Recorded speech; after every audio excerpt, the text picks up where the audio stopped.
మన తెలంగాణలో మొట్టమొదటి ఫ్యాక్టరీ అవుట్లెట్ మన ముకుంద జ్యువెలర్స్ లో లైట్ వెయిట్ ఆభరణాలు కలెక్షన్స్ ఎన్నెన్నో అన్ని జ్యువెలరీస్ పై VA కేవలం 2 to 12% మాత్రమే. విచ్చేయండి ముకుంద జ్యువెలర్స్.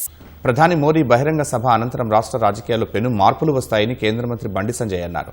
ఈ నెల 10న జరిగే జన ఆగ్రహం సభను జయప్రదం చేయాలని ఆర్టీసీ క్రాస్ రోడ్ నుంచి చేపట్టిన బైక్ ర్యాలీలో బండి సంజయ్ పాల్గొన్నారు. తెలంగాణ అభివృద్ధికి కేంద్రం కట్టుబడి ఉందన్నారు. రాష్ట్రంలో వేల కోట్ల రూపాయల నిధులతో అభివృద్ధి పనులు చేపడుతున్నామన్నారు. కాంగ్రెస్ ప్రభుత్వం తెలంగాణ సొమ్మును కాంగ్రెస్ పెద్దల ప్రయోజనాలకే వాడుతోందని బండి సంజయ్ విమర్శించారు.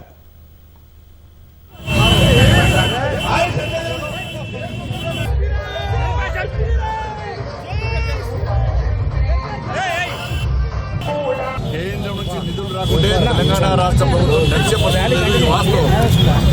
మరి వేల కోట్ల రూపాయలు నరేంద్ర మోడీ ప్రభుత్వం తెలంగాణ రాష్ట్ర కోసం ఇస్తే కాంగ్రెస్ పార్టీ ప్రభుత్వం తెలంగాణ కేంద్ర ఏసీసీ భవన్కి పూటలు చెప్పే విధంగా ఇలా కాంగ్రెస్ పార్టీ ప్రభుత్వం చెప్తాం. మేము అబద్ధం నిధులిస్తే వీళ్ళు వాళ్ళ పార్టీ నడుపుకోవడానికి తెలంగాణ రాష్ట్రంలో నిధులు వస్తా ఉన్నారు. కాబట్టి దీన్ని గుర్తించే తెలంగాణ రాష్ట్రంలో డబుల్ ఇంజన్ సర్కార్ రావాల్సిందే.